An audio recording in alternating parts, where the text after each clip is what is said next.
Di sebuah desa kecil di Pati, Jawa Tengah, hiduplah seorang janda bernama Bu Sarti. Usianya kira-kira 50 tahun. Suaminya meninggal 5 tahun lalu karena sakit. Dan sejak itu, Bu Sarti berjuang menghidupi ketiga anaknya yang masih sekolah dengan membuka warung makan di depan rumahnya. Warung itu sederhana, hanya bilik bambu beratap seng, namun selalu tampak ramai dari pagi sampai sore. Pembeli datang silih berganti, baik dari desa sendiri maupun dari desa tetangga. Masakannya memang enak. Nasi pecel, soto ayam, dan tempe mendoannya terkenal gurih dan bikin ketagihan. Tapi ada yang aneh, banyak warga merasa heran kenapa warung itu bisa seramai itu. Bahkan saat warung lain sepi pelanggan, salah satu tetangganya, Bu Mina, mulai merasa iri. Ia juga membuka warung, tapi selalu sepi. Letaknya tidak jauh dari warung Bu Sarti, hanya berjarak 3 rumah. Dulu Bu Mina lumayan laris, tapi sejak Bu Sarti membuka warungnya, pelanggan Bu Mina berkurang drastis. Hari demi hari, rasa iri itu tumbuh jadi kecurigaan. Dalam hatinya, Bu Minah mulai berpikir, jangan-jangan Bu Sarti pakai sesuatu. Kok bisa sih ramai terus? Ia mendengar bisik-bisik dari warga lain bahwa mungkin Bu Sarti memakai susuk atau bahkan pesugihan. Tapi tidak ada bukti. Semuanya hanya dugaan. Suatu siang yang panas, Bu Mina memutuskan untuk datang langsung ke warung Bu Sarti. Ia berdandan rapi dan membawa dompet berisi uang recehan. Wajahnya dibuat tersenyum, pura-pura ramah. Bu Sarti, aku beli nasi pecel 1. Ya, katanya enak banget, ujar Bu Mina, mencoba bersikap manis. Ya Allah, Bu Mina, monggo. Dudak, pecelnya baru saya ulek tadi pagi, masih segar, jawab Bu Sarti dengan ramah. Tanpa curiga sedikit pun, Bu Sarti menyajikan sepiring nasi pecel, lengkap dengan rempeyek dan tahu goreng. Aromanya harum, menggoda. Bu Mina menatap nasi itu dengan rasa curiga, tapi ia tetap menyuapinya. Begitu suapan pertama masuk ke mulutnya, tiba-tiba wajahnya berubah pucat. Tangannya gemetar. Ia melihat ke piring dan langsung berteriak histeris. Astagfirullah, ini apa? Cacing, belatung. Orang-orang yang sedang makan di situ langsung kaget dan berdiri. Mereka menghampiri Bu Mina yang sudah menjatuhkan sendoknya. Tapi saat mereka menengok ke piring Bu Mina, mereka hanya melihat nasi biasa. Tidak ada cacing, tidak ada belatung. Bu Mina, ini nasi biasa loh, nggak ada apa-apa, ujar salah satu pembeli, heran. Tapi tadi saya lihat sendiri, nasinya berubah jadi cacing-cacing putih dan belatung. Saya lihat dengan mata kepala saya sendiri, teriak Bu Mina. Wajahnya pucat pasi. Bu Sarti mendekat, bingung dan cemas. Ya Allah, Bu Mina, saya ndak ngerti. Orang-orang makan di sini tiap hari, ndak pernah ada yang ngeluh. Warga mulai ribut membicarakan kejadian itu. Ada yang bilang Bu Mina hanya iri. Ada juga yang mulai bertanya-tanya, jangan-jangan ada hal gaib yang tersembunyi di balik warung Bu Sarti. Apalagi cerita soal pesugihan kuliner memang bukan hal asing di daerah itu. Sejak hari itu, warung Bu Sarti semakin diperbincangkan. Aida yang percaya kejadian itu hanya halusinasi Bu Mina karena iri, tapi ada juga yang mulai curiga. Apalagi ada 1-2 warga yang mengaku pernah mengalami hal aneh, juga makanan yang tiba-tiba hambar, nasi yang berubah rasa, atau perut yang mual sehabis makan. Tapi tak ada bukti kuat. Bu Sarti sendiri tetap berjualan seperti biasa, meski hatinya mulai gelisah. Ia merasa tidak pernah melakukan hal-hal aneh. Tapi kejadian itu membuatnya mulai bertanya dalam hati, mungkinkah ada sesuatu yang bekerja di luar kesadarannya? Atau mungkinkah Benar, ada orang yang ingin menjatuhkannya. Dan dari sinilah semuanya bermula. Sebuah rahasia besar akan terkuak. Dan desa kecil itu tak akan pernah sama lagi. Sejak kejadian di warung Bu Sarti, suasana desa mulai berubah. Orang-orang menjadi lebih waspada, terutama jika melewati warung Bu Sarti malam hari. Meski sebagian besar warga masih tetap membeli makanan di sana, karena enaknya tiada dua, bisik tentang pesugihan semakin nyaring terdengar. Muminah sendiri memilih untuk tidak mendekati warung itu lagi. Setelah kejadian nasi yang berubah jadi cacing, ia sering merasa gelisah dan susah tidur. Bahkan beberapa kali, ia bermimpi didatangi sosok perempuan tua berambut panjang. Matanya merah menyala, dan tangannya penuh luka. Sosok itu hanya berdiri di ujung tempat tidurnya, menatapnya tajam, tanpa suara. "Aku harus cerita ke Pak RT," gumam Bu Minah suatu pagi dengan mata sembab karena begadang. Di sisi lain, Bu Sarti mulai merasa terganggu dengan hal-hal aneh di rumahnya. Awalnya hanya suara langkah kaki di dapur saat malam, tapi semakin hari, kejadian itu makin sering. Jealous D, rak tiba-tiba jatuh sendiri, piring pecah tanpa sebab. Bahkan suatu malam, ia mendengar suara perempuan menangis dari belakang rumah. Ia mencoba menenangkan diri. "Mungkin cuma tikus, atau aku kecapekan," katanya pelan pada diri sendiri. Tapi dalam hati, ia tahu ada sesuatu yang tidak wajar. Suatu malam, ketika semua anak-anaknya sudah tidur, Bu Sarti duduk di ruang tengah sambil merajut. Udara malam terasa lebih dingin dari biasanya. Angin bertiup pelan lewat sela-sela dinding bambu, membawa aroma aneh. Bukan bau masakan, bukan bau tanah, melainkan bau bunga melati yang sangat menyengat, seperti dupa di kuburan. Ia menghentikan tangannya. Matanya mulai menatap keluar jendela. Di kejauhan, tampak pohon randu besar di belakang rumah yang berdiri menjulang seperti penjaga tua.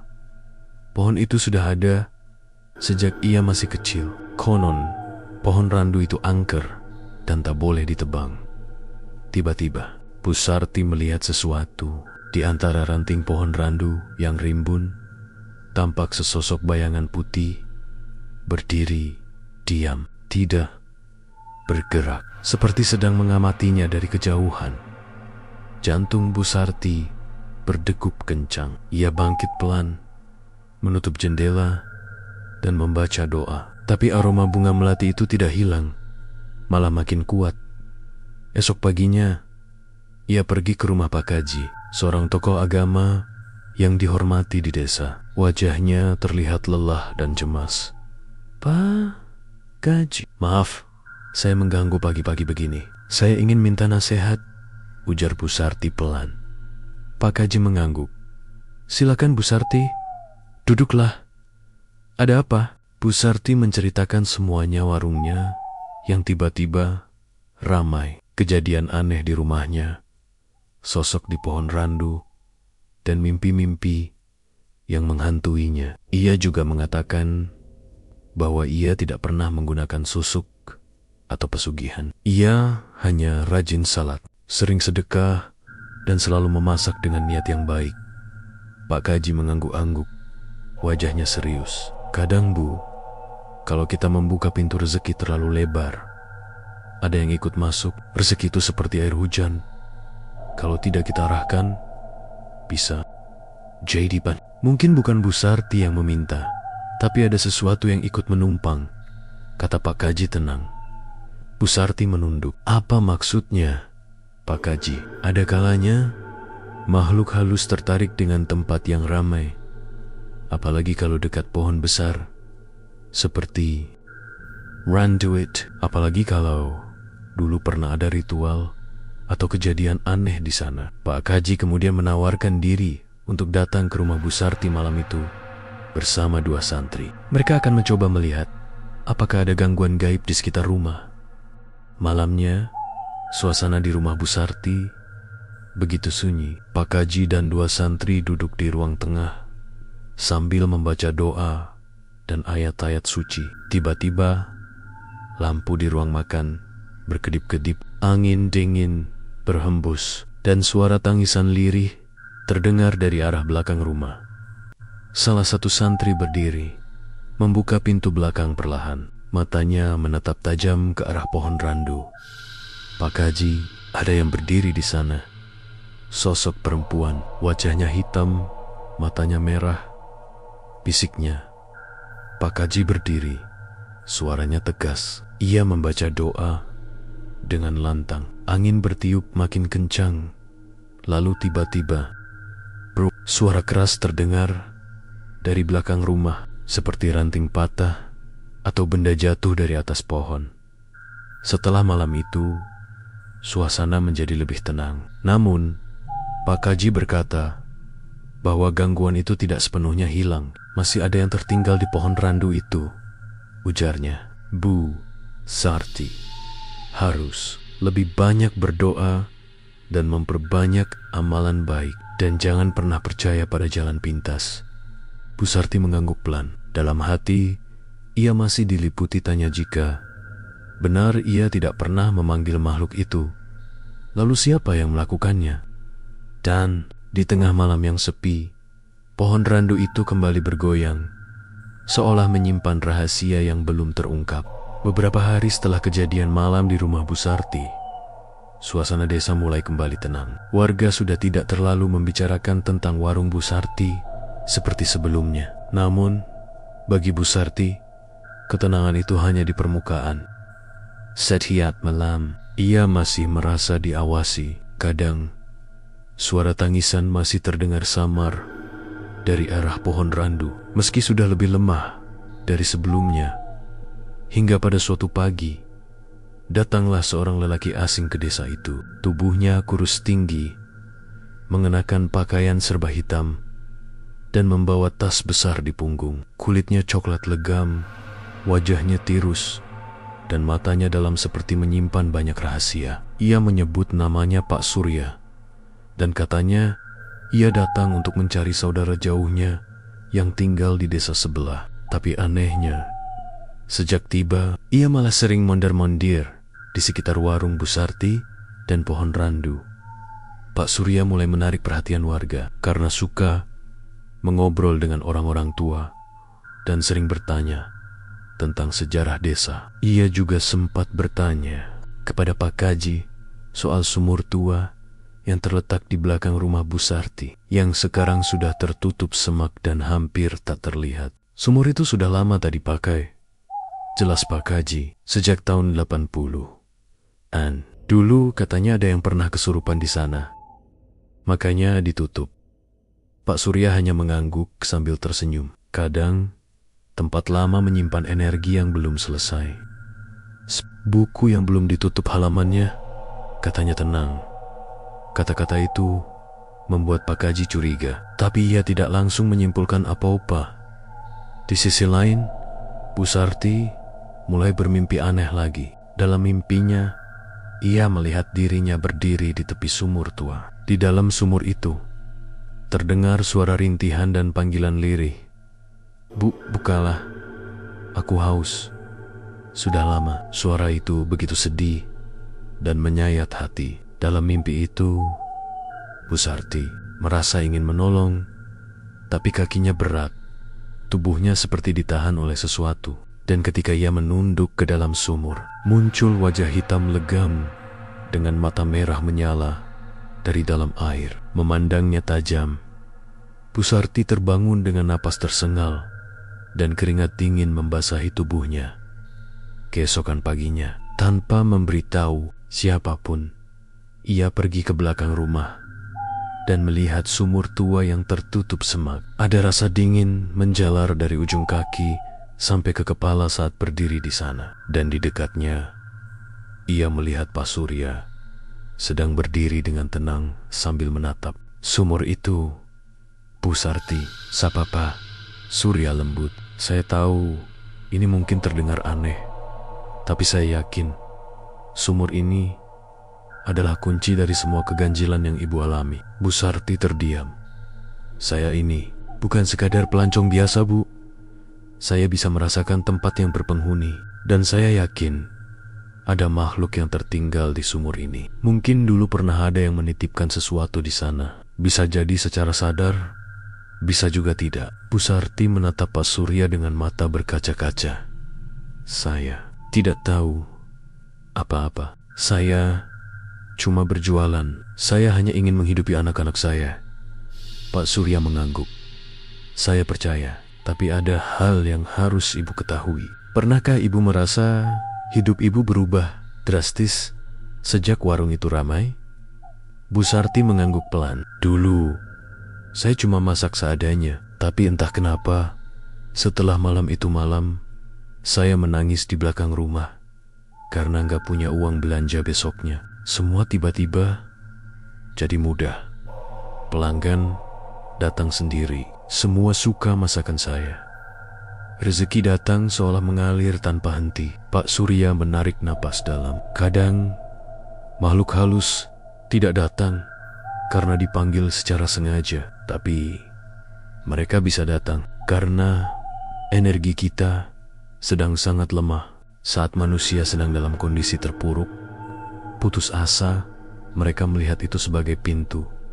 Bisa jadi malam ketika Ibu menangis itu, ada yang mendengar dan menawarkan bantuan. Bu Sarti terdiam. Tiba-tiba semua terasa masuk akal. Ia memang tidak pernah memanggil jin atau dukun. Tapi ia ingat malam itu, ia menangis sambil berdoa dan memohon pertolongan dalam hati.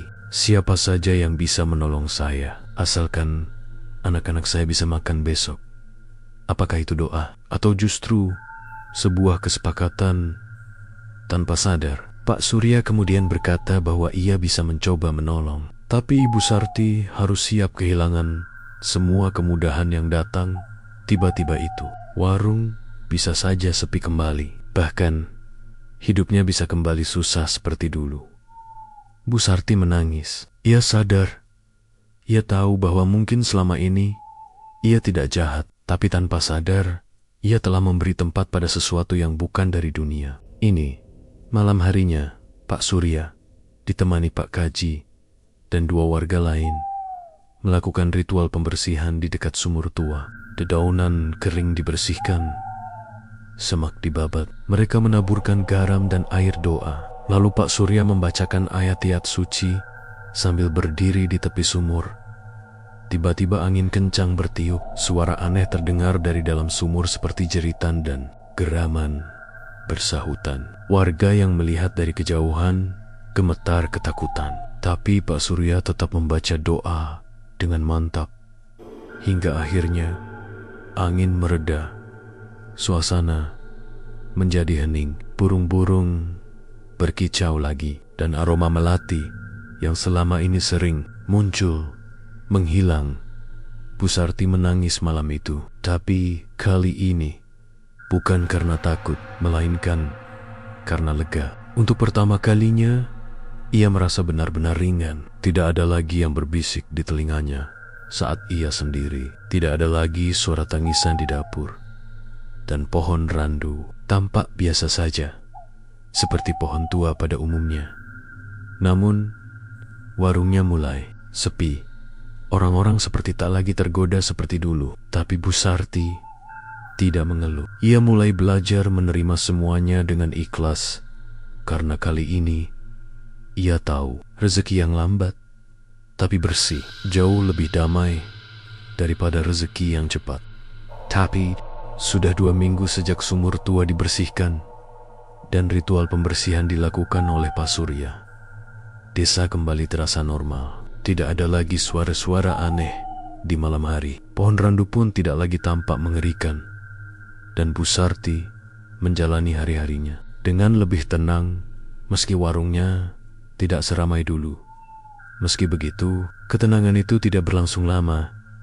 Suatu malam, anak bungsu Bu Sarti, Reni, yang baru berusia 10 tahun, terbangun dari tidurnya sambil menangis. Ia mengeluh. Perutnya sakit dan merasa dingin sekali. Bu Sarti segera memeluknya dan menggosap-gosap tubuh anaknya. mencoba menenangkan. Tapi yang membuat Bu Sarti merinding saat ia menatap mata Reni. Ia seperti melihat bayangan wajah lain matanya. Kosong dan tatapannya seperti bukan anak kecil. Dia datang lagi, bisik Reni dengan suara yang pelan tapi dingin. Bukan suara khas Reni yang biasa. "Siapa nak?" tanya Bu Sarti. Panik perempuan itu. Dia bilang dia masih haus. Malam itu Bu Sarti tidak bisa tidur. Ia teringat ucapan Pak Surya bahwa pembersihan mungkin tidak akan benar-benar menghapus semua yang tertinggal. Apalagi kalau ada warisan batin yang sudah menyatu. Keesokan harinya, Bu Sarti menemui Pak Kaji kembali dan menceritakan semuanya. Pak Kaji menghela napas panjang. Kadang, makhluk halus yang sudah mendapat tempat di satu rumah atau keluarga tidak hanya menempel pada satu orang, bisa berpindah, bisa menurun. Kalau mereka merasa belum tuntas, mereka akan mencari jalur baru. Bu Sarti bingung dan takut. Ia bertanya, "Apa saya harus pindah rumah saja, Pak Kaji?" Namun Pak Kaji menjawab dengan hati-hati, "Pindah rumah bukan jaminan. Kalau yang menempel itu secara batin, maka sejauh apapun pergi, mereka tetap bisa mengikuti." Bu Sarti mulai menangis. Ia menyesal, meski ia tidak pernah berniat memanggil apapun. Ia sadar betul bahwa keputusasaannya di masa lalu membuka celah besar yang kini berimbas pada anaknya. Malam harinya, kejadian aneh kembali terjadi. Reni yang semula sudah sembuh, tiba-tiba berbicara sendiri di kamar. Ia duduk menghadap tembok, mulutnya komat kamit. Saat Bu Sarti masuk, Reni berbalik dan menatap ibunya dengan mata yang tajam. "Kamu sudah membuatku marah. Kamu janjikan tempat untukku, tapi kamu usir aku." Wajah Bu Sarti langsung pucat. Itu bukan suara Reni. Suara itu dalam, penuh amarah, dan membuat bulu kuduk berdiri. Bu Sarti langsung memeluk anaknya dan menangis. "Ya Allah, ampunilah aku, lindungi anakku. Aku ikhlas, ambil semua yang aku punya, tapi jangan ganggu anakku." Saat itu, Pak Surya yang kebetulan masih berada di desa, dipanggil dengan tergesa oleh salah satu tetangga. Ia datang ke rumah Bu Sarti dan langsung tahu ada sesuatu yang salah. Ia menatap Reni dalam-dalam. Ini bukan kerasukan biasa. Ini tidak ingin pergi karena merasa punya hak. Kita harus cari akar masalahnya. Saya yakin ada sesuatu yang dikubur di rumah ini. Pak Surya mengajak Bu Sarti mengingat kembali masa lalu kejadian aneh, mimpi yang berulang, atau benda-benda yang muncul tiba-tiba. Lalu Bu Sarti teringat beberapa hari setelah warungnya mulai ramai dulu. Ia menemukan sebuah bungkusan kecil di bawah lemari dapur. Ia kira itu cuma sampah atau kain sobek. Jadi ia kubur di belakang rumah. Dengan cepat, Pak Surya dibantu beberapa warga menggali tempat yang dimaksud. Dan benar saja dari tanah itu, mereka menemukan bungkusan kain hitam berisi sesajen kecil, bunga-bunga kering, rambut, paku karatan, dan tulisan kuno yang sudah lusuh. Ini yang jadi pengikat antara ibu dan makhluk itu, kata Pak Surya pelan. Kemungkinan besar seseorang sengaja menanam ini di rumah ibu, dan bisa jadi sejak saat itu makhluk itu tinggal dan membantu usaha ibu berkembang. Sebagai imbalan, wajah Bu Sarti langsung teringat pada seseorang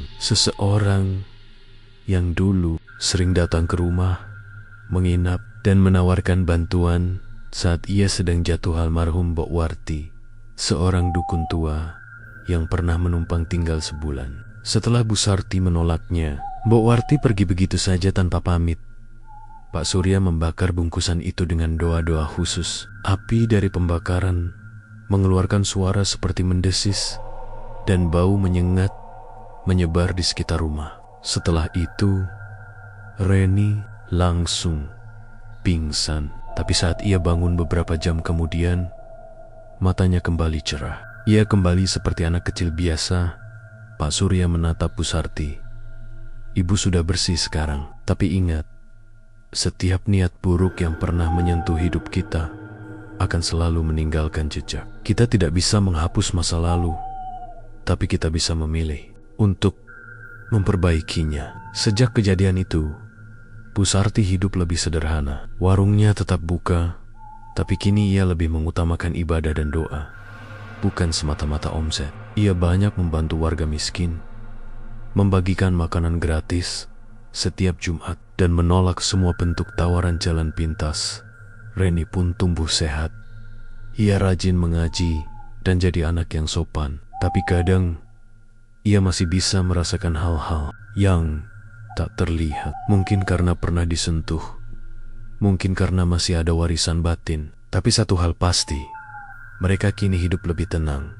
Dan sumur tua di belakang rumah sekarang sudah ditutup permanen dengan semen dan batu besar. Sebagai tanda bahwa tak semua lubang yang gelap patut dibuka kembali. Beberapa bulan berlalu sejak kejadian yang menimpa Bu Sarti dan anaknya, Reni.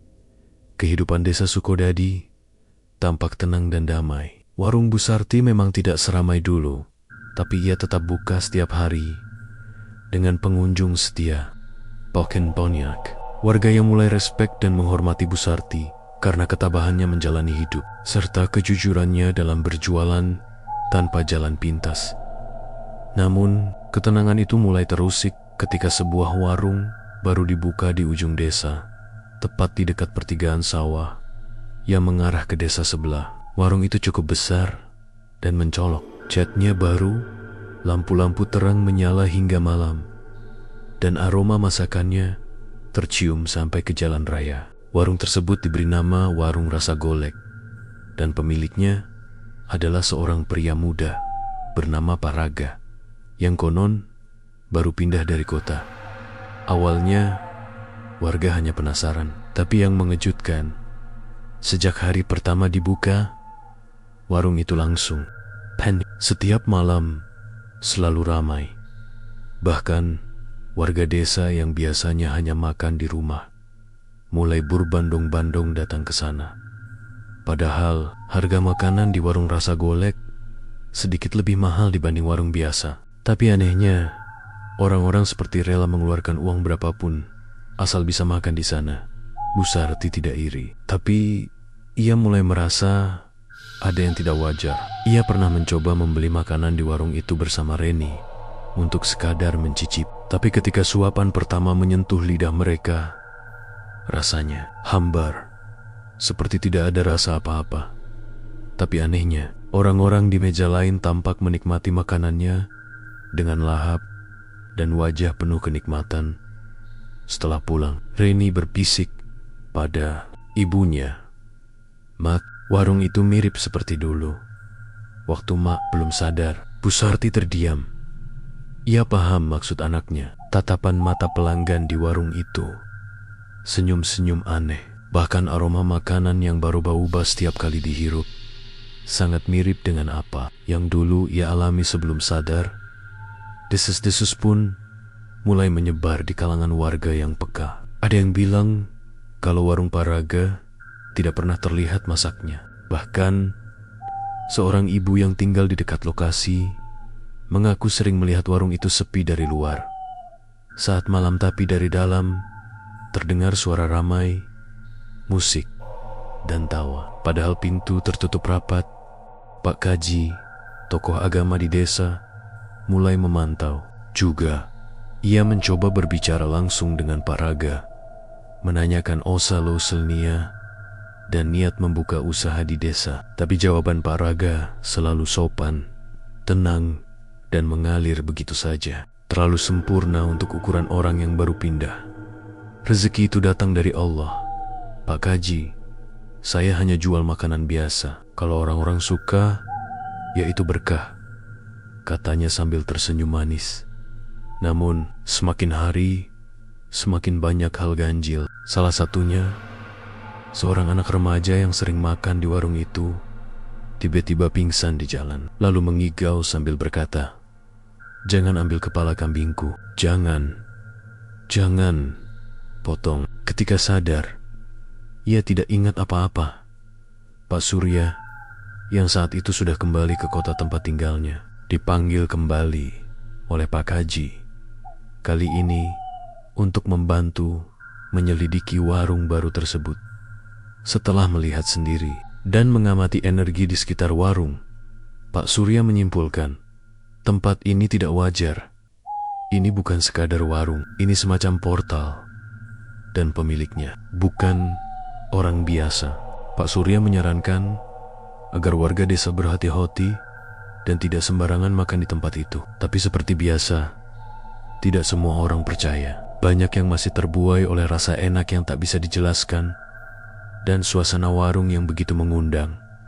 Beberapa malam kemudian, terjadilah insiden. Seorang laki-laki paruh baya, warga pendatang yang bekerja di proyek jalan, ditemukan pingsan di belakang warung Pak Raga. Mulutnya berbusa dan matanya terbuka lebar, seperti melihat sesuatu yang mengerikan. Ketika ia sadar, ia hanya bisa mengatakan satu hal. Saya melihat piring penuh darah, dan di tengah meja ada kepala manusia tertawa. Kejadian itu membuat warga mulai resah. Beberapa sudah takut makan di sana, tapi masih banyak pula yang tetap datang karena merasa tidak terjadi apa-apa pada mereka. Pak Surya memutuskan untuk melakukan pengamatan lebih dalam bersama Pak Kaji, Bu Sarti, dan beberapa warga yang bersedia. Mereka menyusun rencana untuk memantau warung itu malam hari. Diam-diam malam itu, dari kejauhan mereka mengintip dan benar saja, menjelang tengah malam, dari dalam warung muncul cahaya redup berwarna merah. Lalu samar-samar terlihat sosok-sosok hitam berkerumun seperti makhluk kecil berwajah aneh, menjilati sisa-sisa makanan di atas meja. Beberapa tampak seperti manusia, tapi dengan mata merah menyala dan lidah panjang. Pak Surya menggenggam tasbihnya erat. Ini bukan pesugihan biasa. Ini jenis pemanggilan gaib yang sudah turun-temurun. Mungkin pemilik warung adalah bagian dari kelompok yang lebih besar. Bu Sarti gemetar menyaksikannya. Ingatannya langsung kembali ke masa lalu, saat ia juga terjerat dalam pusaran hitam itu. Tapi kini, ia tak ingin lari. Ia ingin mencegah agar warga lain tidak mengalami hal yang sama. Pak Surya mengatakan, untuk menutup jalur energi gaib itu, mereka harus menemukan pusat kekuatan warung tersebut. Biasanya berupa benda yang disembunyikan bisa di bawah tanah, dalam dinding, atau di langit-langit. Bab ini berakhir dengan rencana besar yang mulai disusun. Kita harus mengakhiri ini sebelum lebih banyak orang hilang dalam rasa yang bukan dari dunia kita, kata Pak Surya. Dan Bu Sarti dengan air mata yang menetes menjawab, saya akan bantu karena saya pernah hidup dalam kegelapan itu dan saya tak ingin orang lain bernasib seperti saya.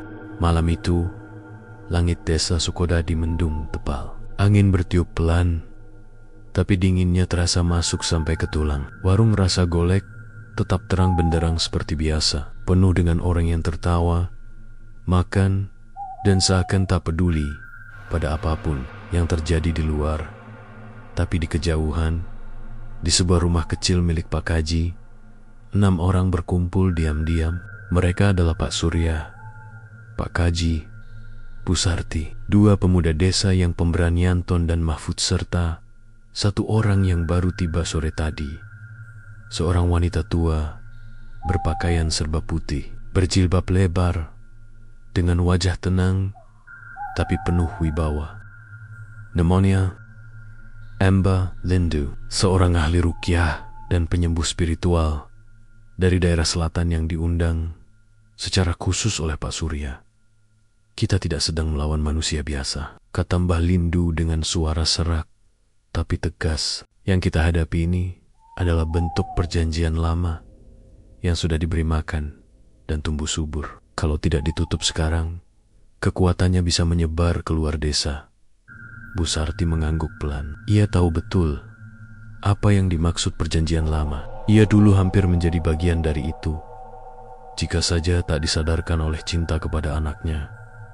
Mereka pun mulai bergerak sekitar pukul 2 dini hari, saat warga lain tidur dan warung tampak sepi dari luar. Mereka menyusup perlahan ke sekitar bangunan warung yang dikelilingi pagar bambu dan tanaman hias. Tempat ini sepi, tapi hawa panasnya luar biasa, bisik Anton sambil mengusap keringat dari keningnya. Pak Surya memeriksa sekeliling warung dengan tongkat kayu kecil yang telah diritualkan. Ia mengetuk beberapa bagian tanah dan dinding. Saat ia mengetuk di sisi belakang bangunan, tongkat itu tiba-tiba retak. Tanahnya terasa lebih lembut, seakan pernah digali dan ditimbun kembali. Di sini, kata Pak Surya, kemungkinan besar benda pusatnya dikubur di sini. Mbah Lindu membuka tas kecilnya dan mengeluarkan botol kecil berisi air doa, kain kafan putih, dan garam laut. Ia mulai membaca ayat-ayat Al-Quran dengan khusyuk, sementara Mahfud dan Anton menggali perlahan dengan tangan mereka. Tak sampai 5 menit, mereka menemukan sebuah peti kecil dari kayu. Bau anyir langsung menyebar begitu peti itu dibuka. Di dalamnya ada boneka jerami, kepala burung gagak yang sudah mengering, seikat rambut manusia, serta segumpal tanah merah yang masih basah. Di bawahnya ada kertas dengan tulisan Arab kuno bercampur aksara Jawa.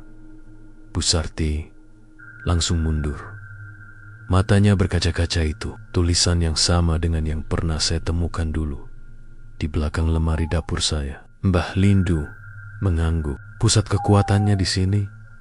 Ini jantungnya. Selama benda ini utuh, energi itu akan terus memanggil, dan siapapun yang datang akan terikat, meski tanpa sadar. Mereka lalu melakukan pembakaran benda-benda tersebut di tempat terbuka. Namun saat api mulai membakar, terdengar suara jeritan panjang dari dalam warung jeritan yang bukan manusia. Lampu-lampu warung tiba-tiba padam dan angin kencang berhembus. Pintu warung terbuka sendiri. Dari dalam muncul sosok Pak Raga dengan wajah yang tidak seperti biasanya. Matanya merah, tubuhnya kurus kering, dan kulitnya tampak seperti ditarik ketat ke tulang. Kenapa kalian ganggu? Suaranya berat, seperti suara 2 orang yang menyatu. Pak Surya berdiri di depan, mengangkat tongkatnya. Rezeki tidak boleh berasal dari penderitaan. Apa yang kamu lakukan bukan dagang, tapi perbudakan rasa. Pak Raga tertawa, atau lebih tepatnya, makhluk yang merasuki dirinya. Orang-orang datang karena ingin lebih. Mereka rela. Aku hanya memberi apa yang mereka cari. Mbah Lindu maju, membacakan doa-doa yang panjang dan kuat. Suara bacaan itu seperti menyayat udara. Pak Raga berteriak keras, tubuhnya melengkung ke belakang, dan dari mulutnya keluar asap hitam pekat yang melesat ke udara. Dengan cepat, Mbah Lindu melempar kain kafan yang telah direndam air doa ke arah sausak itu. Asap hitam berubah menjadi abu, dan tubuh Pak Raga roboh tak sadarkan diri. Setelah itu, mereka masuk ke dalam warung, dan barulah semuanya terlihat dengan jelas. Meja-meja yang tadinya terlihat megah, ternyata hanyalah meja reot penuh debu, dindingnya kotor, dan penuh jamur. Tidak ada panci atau peralatan dapur modern, hanya tungku tua dan kuali berisi cairan hitam pekat. Semua yang terlihat mewah ternyata ilusi, semacam hipnosis massal yang dibuat oleh kekuatan gaib agar orang-orang percaya pada kenikmatan palsu.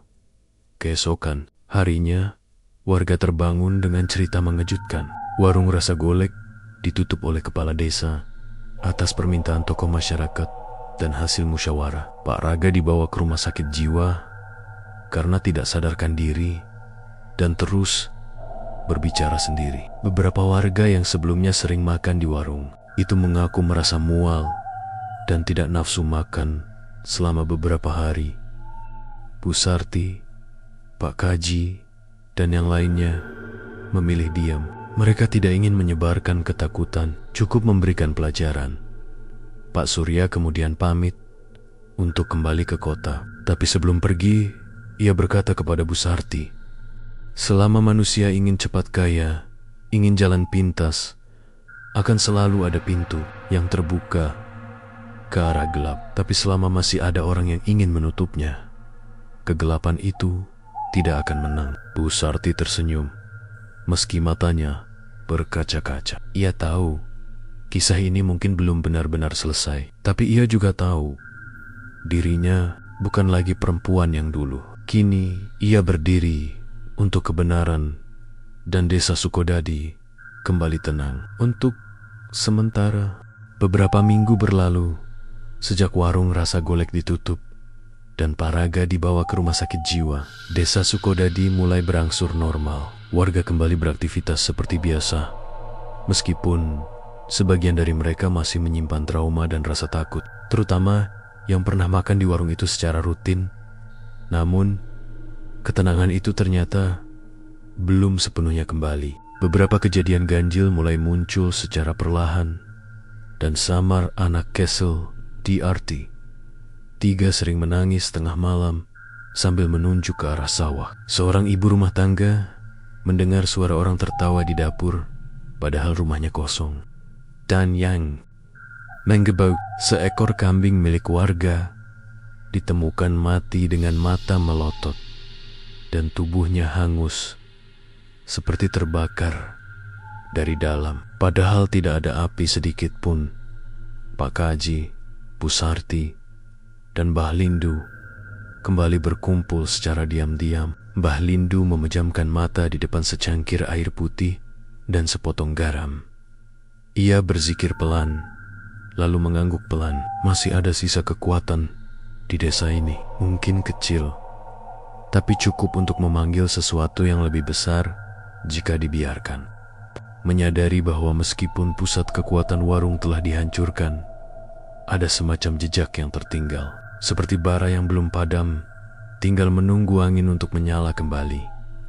Tiba-tiba Bu Sarti mengingat sesuatu waktu ia masih dalam pengaruh dulu. Sebelum sadar, ia pernah disuruh menanam sesuatu di tengah sawah. Saat itu, ia tidak terlalu paham, karena pikirannya seperti dikendalikan, tapi sekerong ingatan itu perlahan muncul jelas. Aku pernah menanam boneka jerami di tengah sawah. Bentuknya seperti manusia kecil, tapi matanya dari kaca hitam. Mendengar itu, wajah Mbah Lindu langsung berubah serius. Itu bukan boneka biasa.